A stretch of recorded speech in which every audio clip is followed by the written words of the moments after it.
The slip was empty. That's the detail that made the air freeze in my lungs. The pristine, deep-water dock behind our little Puget Sound cottage, utterly vacant. It was a foggy Wednesday morning on Bainbridge Island, the kind of stillness that usually meant a perfect day for sailing. But there was no sail. There was no boat. My late husband, Arthur, had spent 15 years rebuilding that vessel. It was a classic 1968 ketch sailboat he named the Wanderer.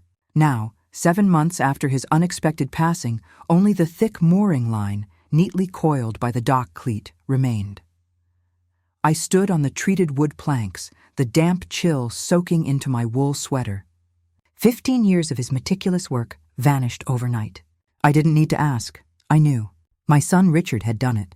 I walked back up to the house. The boathouse workshop, tucked into the hillside, was unlocked. Arthur would never leave it open. Inside, his tools hung in perfect order on the white pegboard, each outline drawn in red marker. His refit log, a heavy brown binder, sat on the bench next to his compass and charting tools. The last entry, dated just 4 weeks before his heart attack, was written in an unsteady hand, but the words were buoyant. "Almost ready, Martha. Just the final bronze fittings on the mizzenmast. Baja next fall, my love. We finally sail south." I closed the log, the leather cover smooth and cool. The shop smelled powerfully of him. Epoxy resin, teak oil, and that bright lemon-scented hand cleaner he used before dinner. I could almost hear the low hum of his sander.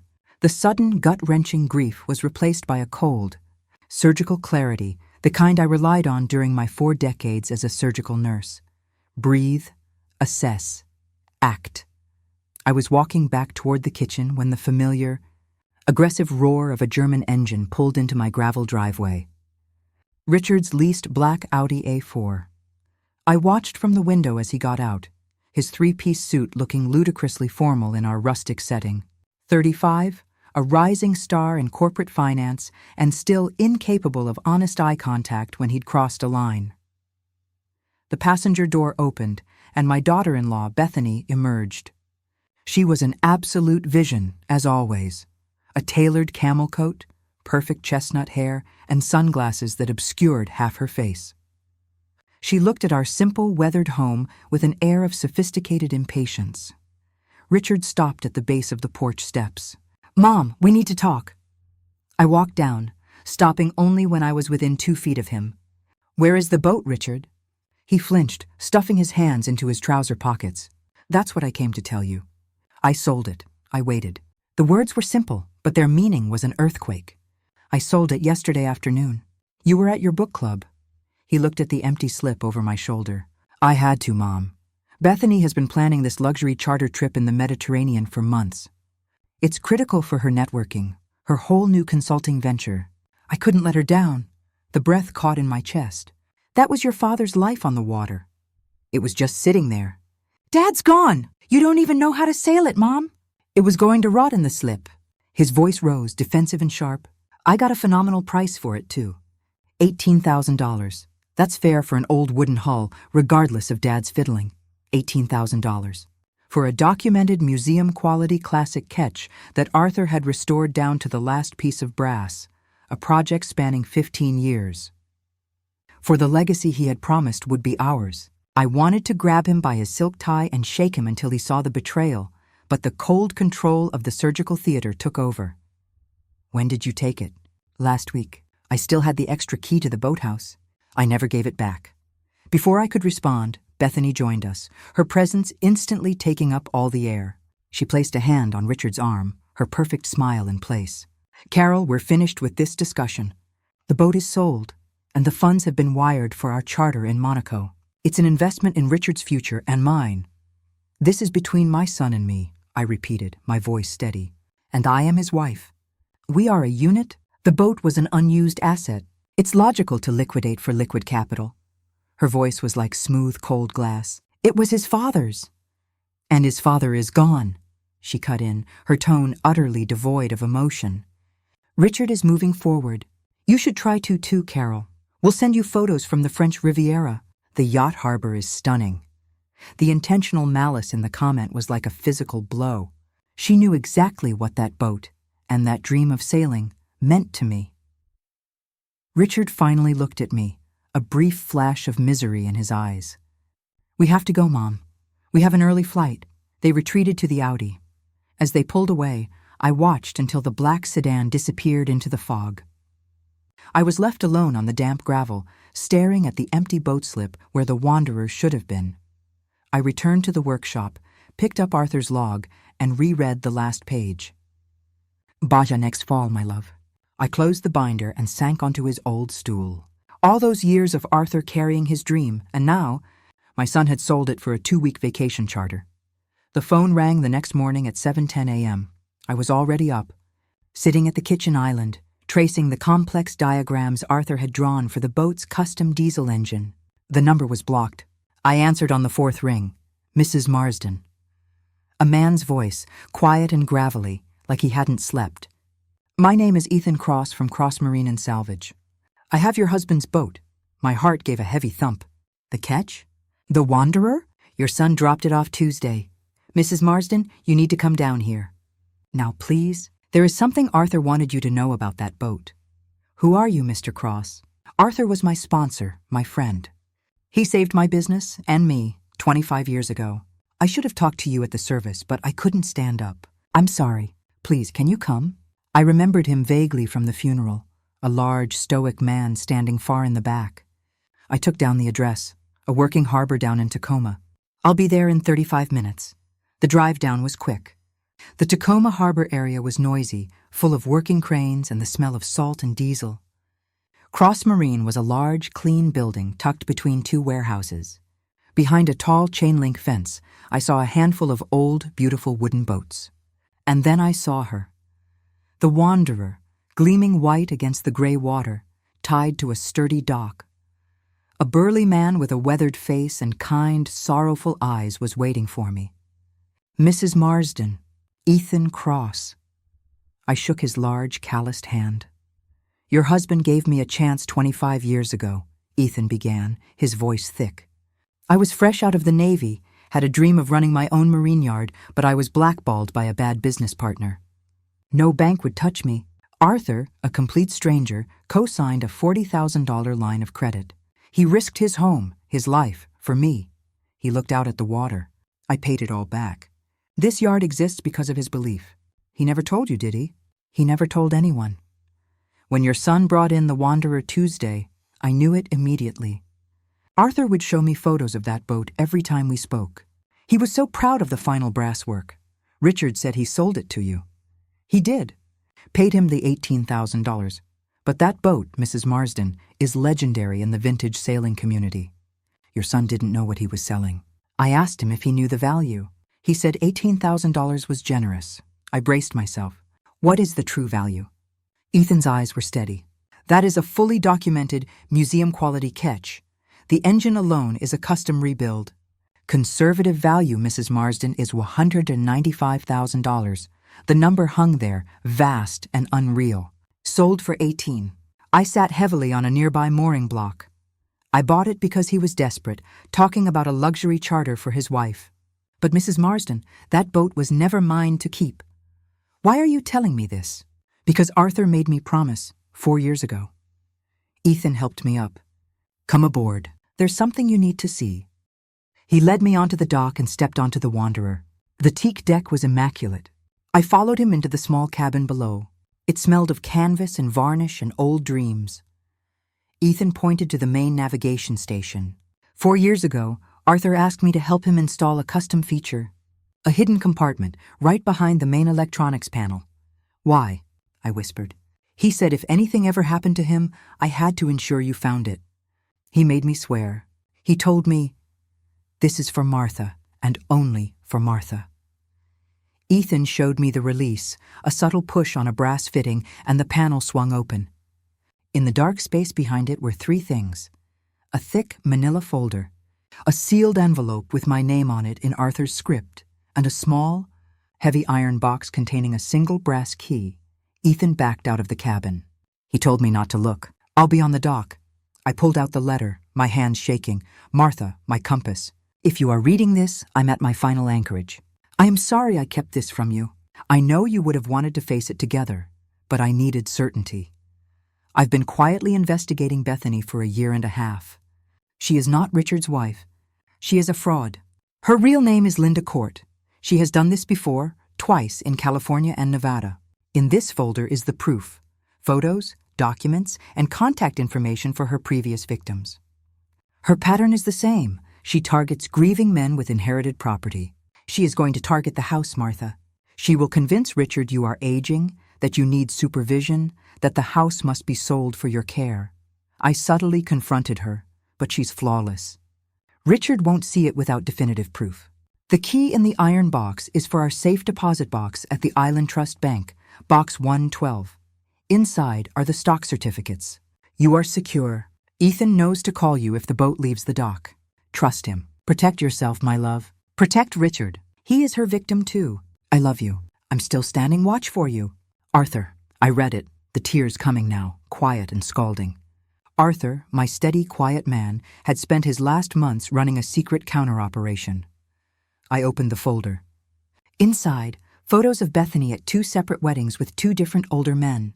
Copies of marriage certificates, newspaper clippings, widow's son, duped in property sale, inherited luxury condo, liquidated in fraud scheme.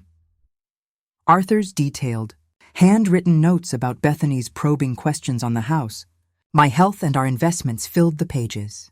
At the back were 2 names and numbers: Marcus Klein, San Francisco. David Chan, Reno.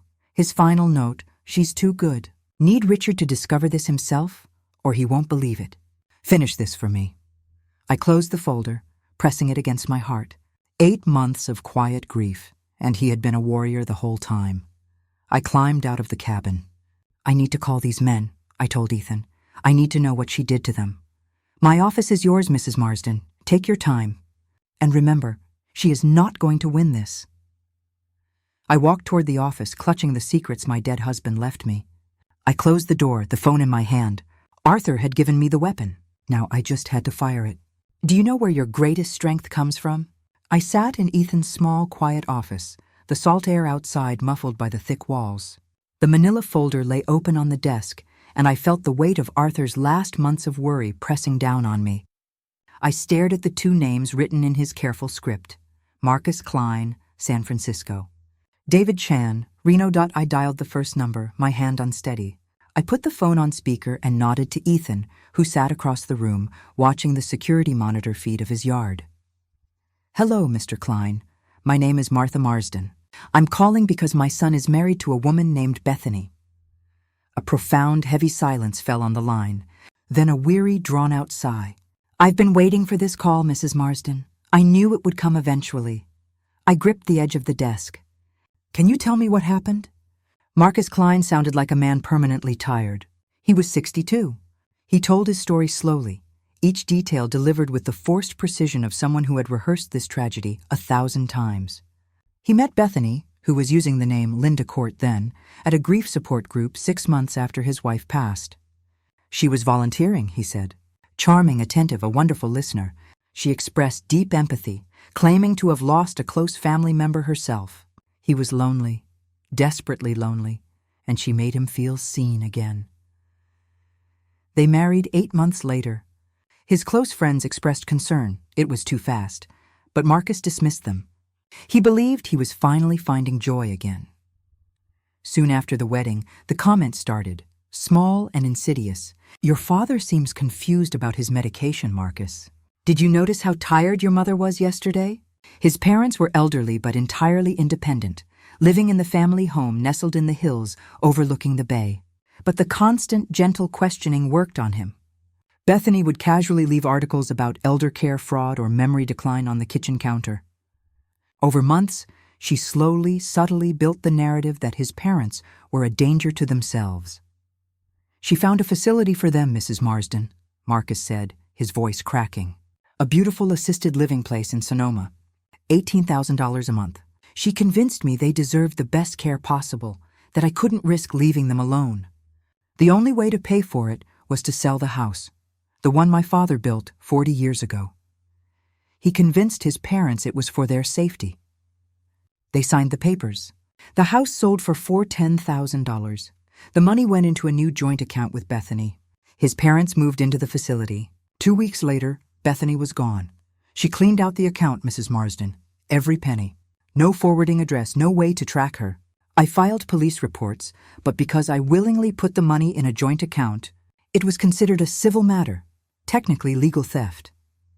His mother passed away 7 months later, convinced she had been abandoned. She kept asking when she could go home, Marcus finished, the words catching in his throat. She was fine, Mrs. Marsden. Forgetful, maybe, but she didn't need to be in that place. She needed her home. I closed my eyes, picturing Richard being told I needed supervision. It was Arthur's nightmare, coming to life. Whatever she is telling your son, Marcus pleaded, don't believe it. She's already laying the groundwork. She'll start small.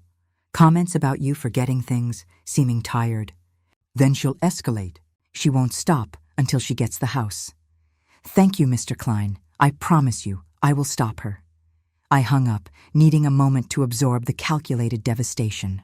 Ethan brought me a bottle of cold water. I drank half of it and immediately dialed the second number. David Chan. His voice was direct, businessman-like. Mr. Chan, my name is Martha Marsden. I'm calling because my son is married to a woman named Bethany, also known as Linda Court. Another sigh, this one sharper, like a frustrated release of tension. So it begins again. I figured someone would catch up to her eventually. David Chan was 55. His story was less about elderly parents and more about inherited wealth. But the pattern of emotional exploitation was the same. He met Bethany, then using the name Lindy Marshall, at his father's wake in 2021. She was there supporting a friend, and she found him afterward. She offered condolences, said she understood grief, having lost a brother young. They talked for hours. She became his anchor during the deepest part of his bereavement. They married quickly, 7 months later. His friends warned him it was too soon. David didn't care. Bethany was his therapy. His father had owned a prosperous design and build firm in Reno. David inherited it, but was overwhelmed by the business. Bethany suggested selling it. It's too much stress, David. Sell it. We'll take the money, travel the world, heal together, start fresh. It made perfect sense to the grieving, exhausted man. He sold the firm for $320,000. The money went into a new joint account. 3 days after the wire transfer cleared, Bethany was gone. Vanished entirely. I tracked her myself, Mrs. Marsden, David said, a hint of hard-earned bitterness in his tone. Credit card records showed a brief stop in Costa Rica, then Mexico. By the time I alerted the authorities, the money was gone, laundered through multiple offshore accounts. Impossible to recover. He confirmed Arthur's findings. She specializes in men with inherited assets and emotional vulnerabilities. She researches them first, knows every weakness before she even says hello. Does your son have access to your home's title or your bank accounts?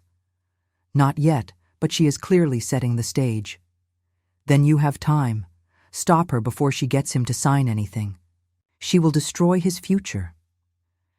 After I hung up, Ethan and I sat in silence. Arthur suspected all of this, Ethan said quietly. He came to me 6 months before he died. Asked me to help him. He was working with a private investigator he knew from his old neighborhood, a man named Peter Vaughn. Why didn't Arthur just tell me? I whispered. He said Richard was too deep in love, too vulnerable. He said Richard would never believe his mother without ironclad, undeniable proof. He didn't want to break Richard's heart with unproven suspicions. Ethan reached into his desk and pulled out a clean, heavy business card. Peter Vaughn, Private Investigations and Corporate Due Diligence, a local number. Peter's been waiting. Arthur swore him to silence until the asset was moved or you called. Call him now. I took the card, the paper cool in my hand, but a sudden, different thought seized me. First, I have to go to the bank. I drove my sedan, the investigation folder on the passenger seat, the small iron box with the key in my purse. The Island Trust Bank was on the small town square, busy with Friday afternoon customers. The manager, a kind woman in her mid-40s, led me through the gleaming vault door.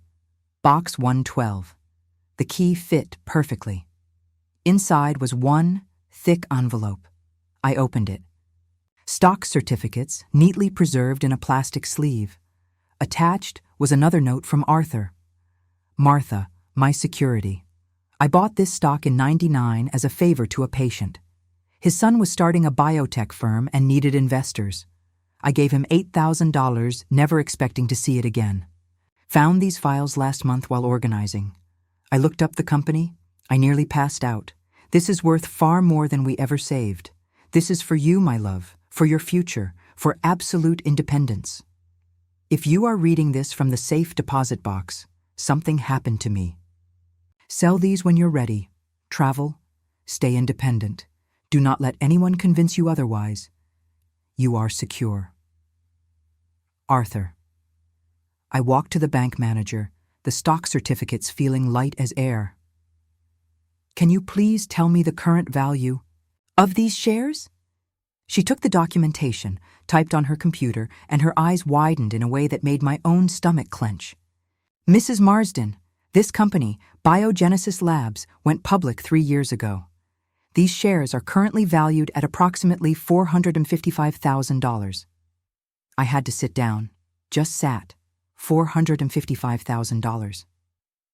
Arthur had left me a financial fortress I never knew existed. I had power now. Resources. Options. I could fight Bethany on my own terms. I spent Saturday morning at a coffee shop in town, meeting with Peter Vaughn. He was 50-something, former police detective, methodical and completely serious. Arthur was one of the finest men I knew, Peter said, sliding a folder across the table. When I heard he passed, I knew Bethany, or Linda, or Shannon, whatever name she's using now, would make her move.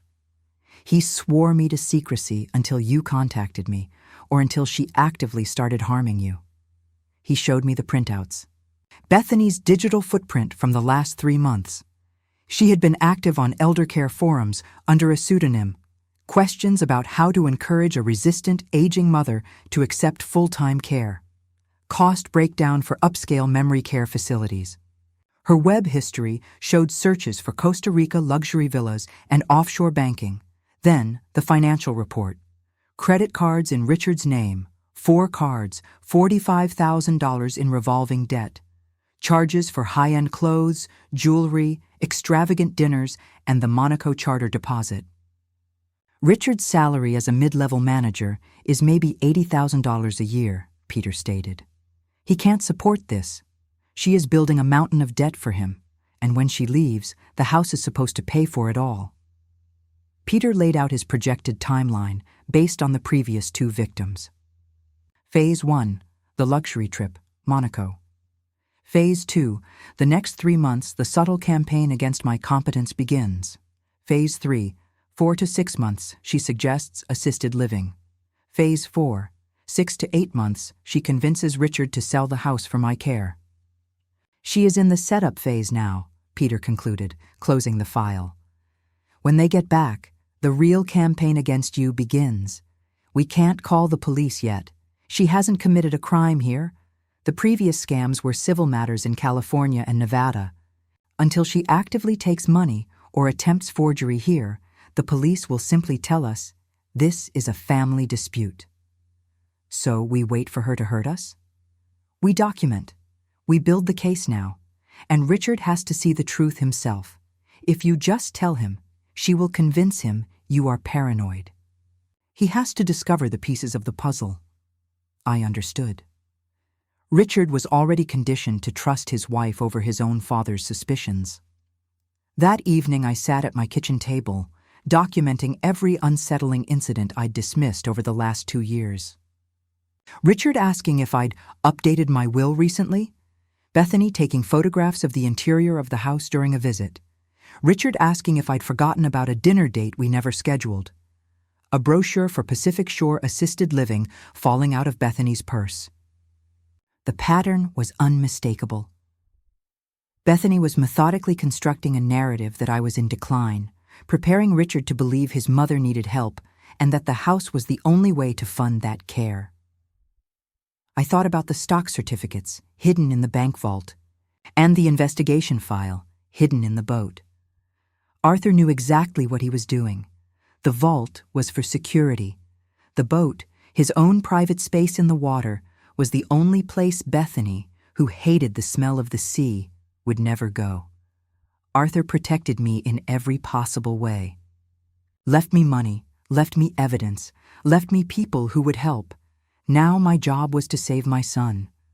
I closed my notebook. They were due back Tuesday. The quiet waiting felt like holding my breath before a wave hit.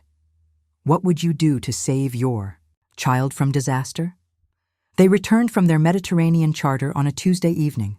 I had invited them over for dinner, playing the role of the welcoming, oblivious mother flawlessly. I made Arthur's famous slow-braised lamb shanks, Richard's childhood favorite. They arrived at 7.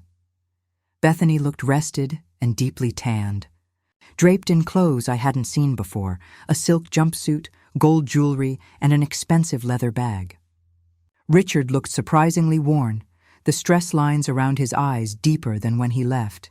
He hugged me at the door, a brief, tight clasp that lasted a second longer than usual. Bethany's embrace was quick, a brush of cheek against cheek, purely performative. We sat at the large oak table that Arthur had built 40 years ago. Bethany instantly commandeered the conversation. Monaco was stunningly chic. The private charter was divine. They had met critically important people on the French Riviera. She painted a vivid, detailed picture of the luxurious life they were now entitled to. "It was wonderful, Carol," Bethany said, using my first name again, her eyes bright and predatory. "But it made me realize how much we're missing out on. Richard works so hard, and we have so little to show for it." She looked directly at me when she delivered the line, ensuring I understood the implication. "The only thing you have left is the house." I kept my expression neutral, pushing the potatoes toward Richard. Richard, perhaps sensing my discomfort, jumped in awkwardly. "Mom, you should really think about traveling too. Seeing the world. You deserve it." "Maybe someday," I replied gently. Bethany leaned forward, her voice dropping into a register of false concern. "Carol, this old house is truly too much for one person. All those stairs, the hillside maintenance, being so isolated out here on the island. Have you thought about downsizing? Maybe something more manageable, like a condominium downtown."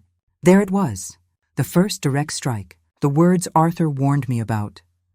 "I'm managing just fine," I said, keeping my tone light. "This is my home. It's paid off and I love the water." Bethany maintained her pleasant, reasonable smile. "We just worry about your safety. The stairs, the yard work. It's a lot for someone your age." Richard immediately echoed her. "We worry about you here alone, Mom." I noticed he too used the collective pronoun, "we worry." Bethany's manufactured concern was already manifesting in his voice. "I appreciate the concern. But I'm fine," I repeated. Bethany let it drop. But I saw the calculation flash in her eyes. The seed was planted. She would push harder next time. After dinner, we moved to the sitting room for coffee and the warm blackberry cobbler I'd baked. Bethany excused herself to use the powder room downstairs. She was gone for a good 15 minutes. I waited 5 more, then excused myself, walking quietly up the stairs to Arthur's old office. The office door was ajar, and I saw Bethany standing inside, not near a bathroom, but near Arthur's old mahogany filing cabinet. She jumped when she saw me. "Oh, Carol!" I got turned around. "This old place is such a maze." She laughed, touching my arm with a brief, nervous flutter. "I was looking for the linen closet. Silly me. I must have had too much Pinot Noir with dinner." "The powder room is downstairs," I confirmed flatly. "Where it has always been." She recovered instantly, all smiles. "Of course. Too much sun in Monaco, I suppose." I led her back downstairs, not saying another word, but the exchange was now documented in my mind. She wasn't lost. She was looking for house deeds, legal documents, or maybe the combination to Arthur's old wall safe. They left an hour later. Bethany's wave was practiced and cheerful. "Take care, Carol. We'll visit again soon." I watched the black Audi drive away, then immediately went to my notebook, recording the details while they were fresh. 7:25 p.m. Bethany suggested downsizing due to my age and the isolation of the house. Richard echoed her. 8:10 p.m. Found Bethany in Arthur's office, claimed she got turned around. Lying. The next morning, Wednesday, I called Richard at work. I need you to come by this afternoon, just you. I found something your father left for us. What is it, Mom? Vanessa and I don't keep secrets. I used the firm tone of my ICU days. This is between you and your father and me. Please, Richard, alone.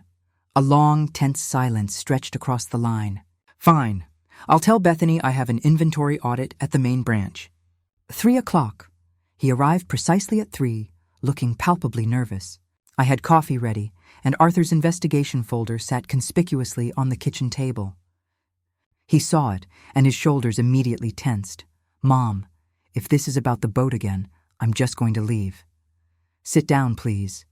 He sat, arms crossed, ready for battle. I took a deep, steady breath, using my calm, factual nurse's voice. Before I show you anything, I need you to listen. This is not me talking. This is your father's last message to you. Can you do that? It was a question I used often with patients resistant to tough diagnoses. It usually worked. He nodded once, curtly. I slid Arthur's sealed letter across the table. Martha, my love. He unfolded it, his eyes skimming the page, his face gradually draining of color. He stopped at the part about Shannon Cole and the 1.5 years of investigation before his death. His reaction was exactly what Arthur and Peter had predicted. Instant, protective fury. This is ridiculous. Dad never liked her. He was always paranoid about money and control. This is the bitter ramblings of an old man. He threw the letter down. Bethany loves me. She's my wife. Look at the evidence, Richard. I spread the photos across the table. Bethany at 2 different weddings with 2 different men. The marriage certificates. Linda Court married to Marcus Klein. Lindy Marshall married to David Chan. He stared at them, his breath hitching. This is garbage. Someone with the same name. Maybe she has a sister? This is insane. Call them, Richard. Ask them about their wives. I handed him the sheet of paper with the phone numbers. Arthur's precise handwriting stared back at him. Marcus Klein, San Francisco. David Chan, Reno. You want me to call random strangers based on a paranoid note from a dead man? This is cruel, Mom. He stood up abruptly, starting to pace the kitchen. Bethany wouldn't. She's building a life with me. Then prove me wrong, I challenged, keeping my voice low and even. Prove your father wrong. Call them. He crumpled the paper in his fist. I am not doing this. He headed for the back door. Richard, please. He turned, his eyes wet with anger and confusion. Why are you trying to ruin my life? Why can't you just let me be happy? My voice finally broke. Because your father died trying to protect you, Richard. And I will not allow his last lonely months of work to be for nothing. He slammed the door and drove away immediately. I watched the taillights disappear, then sat back down, staring at the scattered evidence on the table. I didn't know if he would go straight to Bethany, full of accusations, or if the seed of doubt, Arthur's last gift, would take root. The waiting began. I sat there, surrounded by the silence of the old house. The choice was his now, but I knew I had lit a fuse. The explosion was coming. Did I just push my son into the arms of the enemy? The hours dragged, each one heavier than the last. I sat at the kitchen table long after the sun went down, the folder still spread open before me, the remnants of Arthur's investigation a solemn presence in the room. I tried to focus on an old work project, a difficult surgical textbook case, but my mind kept replaying Richard's angry, desperate face. Why are you trying to ruin my life? Peter Vaughn called at 8 to check in. How did it go, Martha? He was furious. He left without making the calls. He's gone straight back to her, I think. Give him time, Peter advised, his voice calm and professional. The truth is a shock. He has to process the cognitive dissonance. Arthur planted the seed. He might go home and test her first. We just have to be ready. But time felt like a rapidly draining hourglass. She was a professional runner. Once Richard confronted her, she would liquidate whatever cash she had and be on the next flight out of SeaTac. At midnight, the phone finally rang. Richard's name flashed on the screen. I snatched it up, my heart hammering against my ribs. Richard? His voice was barely a rough whisper, completely wrecked, ragged with exhaustion and anguish. Mom, I called them. I held the phone tight, my knuckles white. The men? Marcus and David, both of them. I had to wait until she went to sleep. I found the crumbled paper in my pocket. I went to the guest bathroom and locked the door. He paused, the sound of a choked sob barely audible. They told me everything. Marcus's mother's house, David's father's firm. It's the same. Exactly the same pattern. My heart broke for him. Not the betrayal I had prepared for, but the utter devastation of his world crumbling. Oh, my sweet boy, I am so terribly sorry. I was so angry when I left your house, he continued, his voice shaking violently. But I kept seeing those marriage certificates. So I decided to test her. I went back into the bedroom and started asking simple questions. I asked where she grew up, her maiden name. Tell me about your family. Just like Dad wrote in his notes? What did she say? Her answers were different, Mom, not slightly different. Completely different from things she told me 2 years ago. Different town, different college, different everything. I kept pushing. He took a shaky, painful breath. I asked her about the credit cards. The ones in my name Peter found. The $45,000 in debt I didn't know about. Richard's voice went flat, dead. Her face changed, Mom, like a mask of porcelain shattered. She said they were business investments I wouldn't understand. I asked her to show me the statements. They're in my name. I have a right to see them. Then what happened? She packed a bag right then. No more pretending. She said I was weak. She said I was just like all the others, just like my father. She walked out, got in her car and just left. I've been calling her phone. It goes straight to voicemail. Stay there, Richard.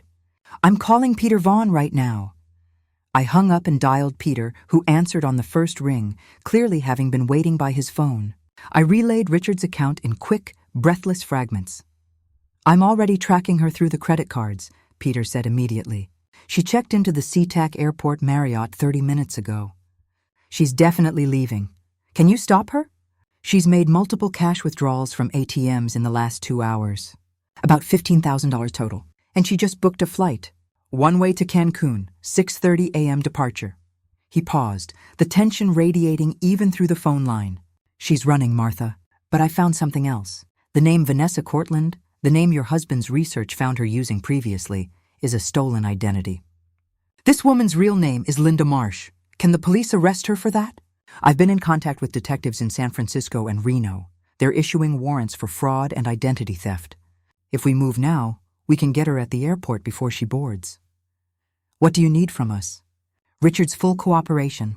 His statement about the forged credit cards. Can he do that, Martha? It means public exposure and testimony. Yes, I'll make sure of it. It was 3 a.m. when Peter, Richard, and I met back at the cottage. Richard looked utterly destroyed, his eyes red and swollen, his suit rumpled. He sat at the kitchen table, hollowed out. Peter quickly laid out the final plan. Linda Marsh is leaving on a 6:30 a.m. flight. The police are ready to arrest her on outstanding interstate warrants, but we need your statement about the credit card fraud to ensure local jurisdiction. This means it gets public, Richard. Are you ready for that? Richard looked at me, his gaze seeking guidance. What would Dad do? He finally asked, his voice raw. Your father spent his last months building a case against her, I said, looking him straight in the eye. He died before he could finish it. He would want you to stop her, Richard. Not for revenge, but to prevent her from doing this to the next victim. Richard was quiet for a long moment, staring at the scarred surface of the kitchen table. Then he gave a slow, painful nod. Call the police. Let's go to the airport. We drove through the pre-dawn darkness of the island, the streets empty except for the flicker of streetlights. Richard sat in the back seat of Peter's nondescript sedan, silent and staring out the window. I reached back and took his hand. He held on tight, his grip desperate. SeaTac Airport was just beginning to stir when we arrived. The harsh fluorescent lights hummed over tired business travelers and early morning coffee shops. Peter quickly positioned us behind a large structural column near the security checkpoint, a spot where we could see without being seen. The police were already there, 2 detectives in plain clothes positioned discreetly near the entrance. Richard hadn't spoken since we left the house, just stared ahead, rigid with tension. I stood close to him, my hand a comforting weight on his back. At 5:45 a.m., she appeared. Linda Marsh, my daughter-in-law Bethany, was unmistakable. She had 2 massive suitcases, a trench coat, and dark sunglasses despite the indoor lighting. She looked utterly calm, confident, every inch the jet-setter. She queued in the security line, her boarding pass already in hand. The detectives moved swiftly. "Ma'am, we need to speak with you." Bethany turned, and for a fleeting second, the perfect mask slipped. Her face registered cold, sheer panic. Then the smile was back, plastic and instant. "Is there a problem, officer?" The detective showed his badge. "We have a warrant for the arrest of Linda Marsh." Her smile froze solid. "I don't know who that is." "My name is Bethany Bennett." "Ma'am, please step aside." Bethany looked around, calculating her escape route, spotting the other detective blocking the way. Then she bolted. She dropped the expensive luggage, kicked off her heels, and ran in her stockings across the polished marble floor toward the ticket counters. Airport security and the detectives were on her in seconds, tackling her hard near the International Departure Board. She fought, kicking and screaming obscenities. "Get off me! I haven't done anything." The police handcuffed her right there on the floor. People stopped, pulling out their phones to record the spectacle. A detective opened her abandoned luggage. Inside the second suitcase, tucked beneath expensive silks, were stacks of rubber-banded cash, $52,000, the detective later confirmed. They also found a passport with her photo, but a different name, and an external hard drive. She was still thrashing when they pulled her to her feet. Then she saw us. She saw Richard, standing 30 feet away, me beside him. She stopped fighting, went completely, terrifyingly still. Then her face transformed into pure, malevolent rage. "You!" She lunged toward Richard, the officers straining to hold her. "You did this, you pathetic weak fool. You really thought someone like me would stay with you? You're nothing." I stepped fully in front of Richard. Just enough. Bethany's focus shifted to me, her voice a piercing scream that echoed through the terminal. "And you interfering old woman. This was mine. 3 years of my time. You should have just minded your own business and died already." The volume of the hate was staggering. I stood my ground, keeping my hand firm on Richard's arm, not letting her words penetrate my calm. The police dragged her away. She was still screaming threats as they took her through the security doors, her voice fading into the morning chaos. Then she was gone. Richard stood frozen, trembling violently. "Let's go home, son," I whispered. "We need to call Ethan." I held my son as the airport lights blurred around us. We had won the battle, but the wreckage she left behind was enormous. How long does it take to rebuild a life when every foundation has been a lie? 2 weeks later, the air in the Island Trust Bank conference room felt sterile and unforgiving. Richard and I sat across from Detective Ramirez, a sharp, empathetic woman who led the fraud investigation. We were giving our formal statements. Detective Ramirez confirmed everything Peter Vaughn had uncovered. My daughter-in-law's real name was Linda Marsh, born in Ohio, and she had been running sophisticated cons since her 20s. Bethany Bennett was a stolen identity.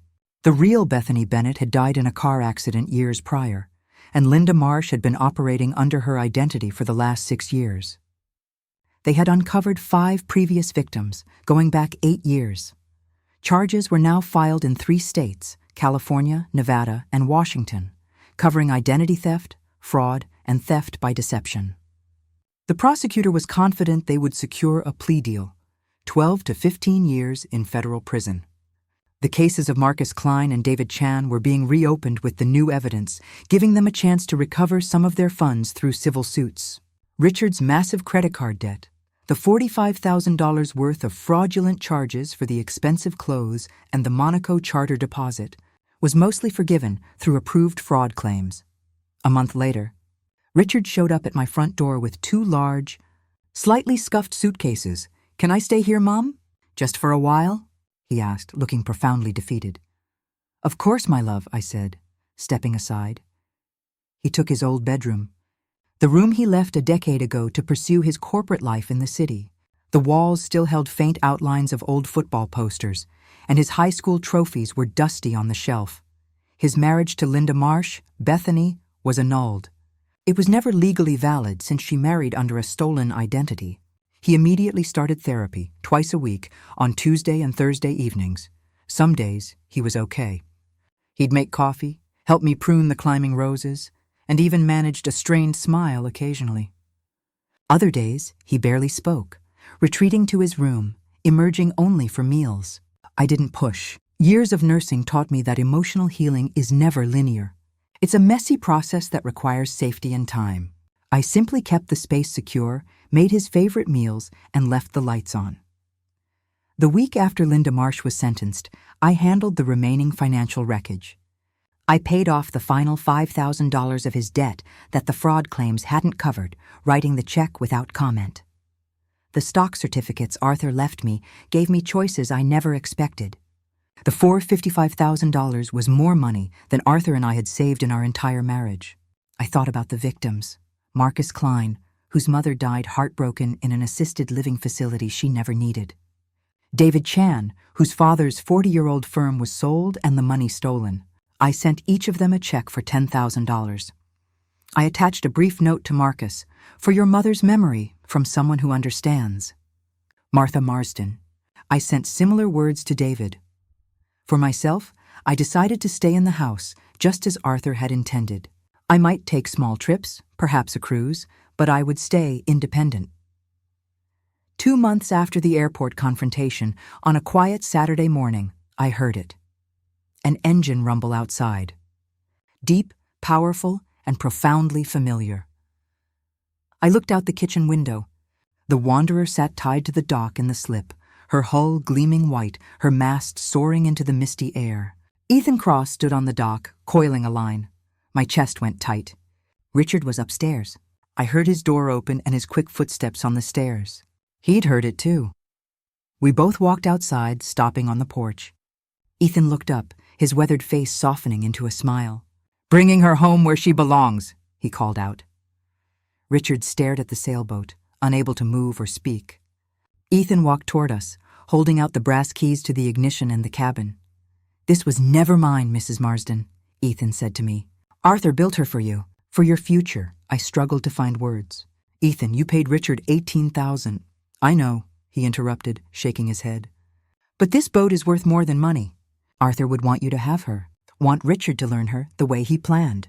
That's what matters." Ethan looked at Richard, whose face was stained with fresh tears. "You were a victim too, son. Your dad knew that. That's why he worked so hard to protect you." He handed the keys to me. "Arthur told me once that the boat was never really his. It was always meant for his family, for the people he loved." He gestured toward the dock. "Want some help mooring her properly?" We opened the gate to the dock. Ethan guided the Wanderer into its slip, the same place it had left months ago. The engine shut off. The sudden silence was replaced by the familiar sound of the water lapping against the hull. The air smelled of teak, varnish, and the sea, the smell of Arthur. Ethan stepped off the boat. "He'd be proud of what you did, Martha. Stopping her, protecting your son." He looked at Richard. "And he'd be proud you came back, that you're healing." After Ethan left, Richard and I stood on the dock, the sailboat between us. "I can't believe she's back," Richard whispered. "Neither can I replied. He touched the smooth white fiberglass of the hull. "I don't deserve this. I sold it. I threw it away. Arthur thought you did. That's enough." We stood there for a long time, the shadow of the mast stretching over us. We had the boat back, but the real work, the work of healing the legacy, was just beginning. What is the first step you would take toward a new future? 2 weeks after the boat came home, the silence in the house finally felt less like emptiness and more like quiet. Richard was still working through his therapy. But the paralyzing shame that had gripped him was beginning to give way to something firmer. Regret. Yes, but also a determined desire to honor his father. That Saturday morning, I found him in the boathouse workshop. He was sitting on Arthur's old wooden stool, clutching the heavy brown refit log. Tears were running down his face, silent and steady. I stood in the doorway, letting the scent of teak oil and salt air surround me, and waited. "I found this on the workbench," he finally managed, his voice thick and uneven. I started reading. He opened the log to a page from a decade ago. Arthur's handwriting filled the page, careful and clear. "Taught Richard to change the oil in the auxiliary diesel today. He's 25 now, old enough to learn the responsibility. His hands are still clumsy with the wrenches, but he listened to every word. So proud of him." Richard's hands shook, holding the tangible proof of his father's pride. He turned a page. Another entry, from 4 years before. Richard came by to help fit the new galley counter. We worked all afternoon. Barely talked, didn't need to. These are the days I'll remember. I barely remember this, Richard whispered, looking up at me. Working on the boat with him. I was so wrapped up in my corporate career, trying to impress Bethany with my prestige. I thought this was just a hobby, a distraction. I walked over and sat on the edge of the workbench beside him. He loved those days with you, Richard. He talked about them all the time. I sold his boat, Richard's voice broke completely. The boat he spent 15 years on. For $18,000. For a stupid charter trip to impress a woman who was planning to destroy our family. You didn't know, Richard. You couldn't have known. I should have known. Dad tried to warn me. Those last few months he kept asking about Bethany, about our plans, about money. I thought he was being controlling, Mom. I thought he was jealous. He wiped his face with the back of his hand. The last conversation I had with him, we argued about her. I told him to back off, to let me live my life. He died a week later. I never apologized. My throat was too tight to speak. He knew you loved him, Richard. He shook his head violently. How could he? I chose her over him, over you, over everything he taught me. I reached into my pocket and pulled out the letter Arthur had left in the hidden compartment of the Wanderer, the one about needing ironclad proof before telling Richard. I had been carrying it with me, waiting for this exact raw moment. Read this. My love. Richard took the letter, his eyes moving slowly over Arthur's final words. The necessity of waiting. The fear of breaking his heart with unproven suspicions. The enduring love. And the declaration that Richard was a victim, too. He understood, I said, my voice thick with emotion. He knew Linda Marsh was good at what she did. He didn't blame you, Richard. He loved you. Richard finally broke down completely. Deep, shuddering sobs that shook his entire body. I pulled him into my arms, holding my grown son like he was a little boy again. All those years in nursing, holding patients and family members through grief. But this cut the deepest. We sat in the workshop for a long, timeless period, surrounded by Arthur's legacy, his tools, his refit log, the scent of wood and oil. Eventually, the tears stopped. Richard wiped his face on his sleeve. I wish the boat was still here, he said, his voice raw. I'd learn everything about her, the way Dad wanted me to. I just squeezed his shoulder. He closed the log carefully, placing it back on the workbench exactly where Arthur had left it. We walked back to the cottage together, evening settling around us. Inside, I started dinner. Richard set the table without being asked. The house felt quiet, yes, but not empty. It was slowly beginning to feel whole again. 2 months after the plea deal, on a Sunday morning, we started the work. Richard brought Arthur's refit log to the boathouse. I brought coffee. We climbed aboard the Wanderer, pulled back the canvas covers, and stood in the cabin, looking at the complex console Arthur had custom-built. I don't know where to start, Richard confessed. Looking completely overwhelmed by the controls and the machinery, I opened the journal, finding the page marked Teaching Richard the Auxiliary. Arthur's handwriting was clear and instructional. Start with the oil, the log says, I read aloud. Check it first every time. Before you fire up the engine, know she's ready. Richard found the dipstick, pulled it, and checked the level, just as the log described.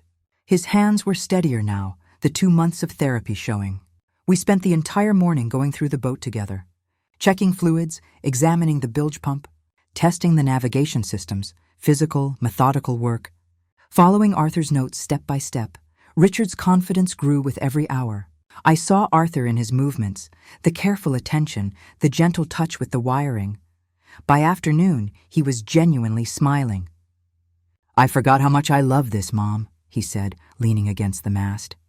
Being in the yard, working with my hands, smelling the sea. Your father loved these days with you, I said softly. I remember more now. Little things, the way he'd explain the knots twice to make sure I understood. The way he'd let me try, even when I made mistakes. He closed the engine hatch carefully. I'm going to take care of this boat the way he wanted. We'll take care of it, Richard, I corrected him. We stood on the deck, looking out at the calm water. The boat was a silent teacher, a floating legacy guiding us toward the future Arthur intended. Do you ever feel the guidance of someone you've lost? 4 months after Ethan brought the Wanderer back, I decided it was time. The spring had given way to a beautiful, clear summer, and the water was calm. It was a Saturday morning, and I stood on the deck with the ignition keys in my hand.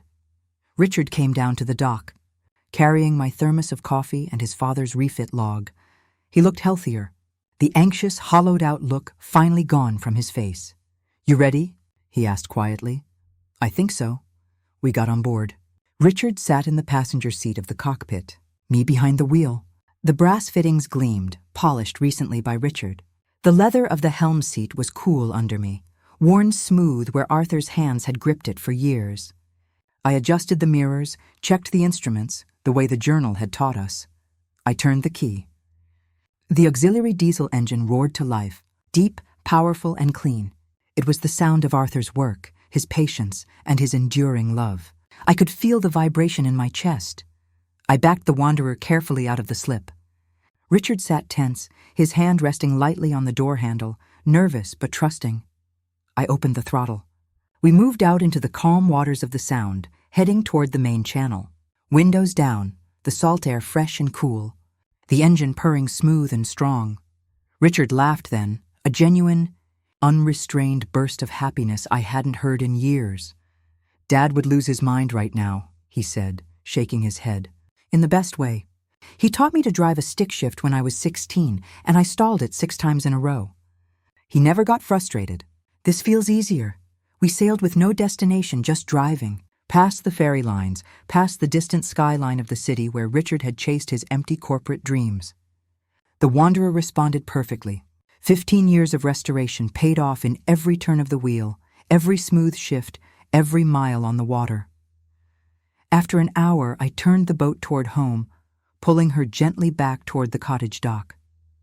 I backed her into the slip, perfect fit, like she had never left. I turned off the engine, and the silence settled in, rich and full. "Dad would be so proud of you." "Mom," Richard said. "Of us," I corrected him. That evening, I made dinner. Richard came down and helped with the vegetables, chopping them with the careful, rhythmic consistency Arthur used to employ. The house was quiet, but completely full. The boathouse was full again, Arthur's tools on their pegboard, his log on the workbench, the Wanderer in her place. I looked out the kitchen window toward the water, thinking about Arthur's final note, hidden in the boat. "I'm still protecting you." He was. The investigation he built, the stock he left, Ethan keeping his promise. Arthur loved me enough to prepare for everything, not just for his death, but for the danger he knew was coming. I wasn't alone, never was, never would be. The next morning, I drove down to the bank and saw the manager. I finalized the wire transfers, concluding the process that Arthur started and I finished. I sent the first wire to Ethan Cross. It was a check for $18,000, the full amount he had paid Richard for the boat. I included a small note, "For your faith and your friendship to Arthur. The boat is worth more than money, but your integrity is worth more than the boat. Martha Marsden. I then called Peter Vaughn. He accepted a generous fee for his time, enough for a comfortable 2-month vacation he planned to take with his wife. I kept the house, kept my independence, and was slowly watching my son rediscover the man he was supposed to be. I knew, with absolute certainty, that this was the life Arthur had envisioned for us. I closed the bank statement and folded Arthur's final note. The water was smooth on the Sound, reflecting the clear sky. My son was safe, the future was secure, and the greatest lesson, that true worth is never material, was learned. What is the final chapter of a story like this? The money was gone. The $455,000 Arthur had left me was now working for others. Richard was recovering, the truth had been revealed, and the beautiful boat was moored safely in its slip. I had achieved the independence Arthur intended, not through wealth, but through action and dignity. 4 months after I took the Wanderer out for the first time, on a Tuesday afternoon, Richard came home from a job interview. He walked into the kitchen with a quiet confidence I hadn't seen in years. "I got it, Mom," he said, his face alight. "I'm taking a job with a local nonprofit that organizes sailing programs for at-risk youth. The salary is less than half what I used to make, but I get to work with my hands and I get to be on the water." He looked out the window at the wanderer. They asked me about my background. I told them the truth, about the boat, about Dad, about losing the boat and getting it back, and the debt I paid off. They said that kind of honesty and knowledge of the sea is what they need. He walked over and hugged me tightly. "I'm finally starting a life that's mine, Mom, not hers." The finality of it felt like a door closing on the nightmare. That Saturday, Richard was working on the boat, polishing the brass fittings. I sat on the dock watching him. He was humming a familiar tune, Arthur's favorite old folk song. He climbed out of the cabin, wiping grease on a shop rag. "I was thinking," he said, looking at me seriously, "we should finally take that trip. Not Baja yet, but maybe sail up the Inside Passage to the San Juan Islands, like Dad dreamed of doing for a quick test run." "I think that sounds perfect," I agreed. He smiled, a genuine, profound smile that reached his eyes. "I'll bring the refit log and the good coffee." We sailed the next weekend. 2 days on the water, Richard handled the sails, the charts, and the engine with a quiet skill he had never known he possessed. I watched him, seeing less of the anxious, striving corporate man, and more of the patient, focused boy who used to help his father in the boathouse. I saw Arthur, living on through our son.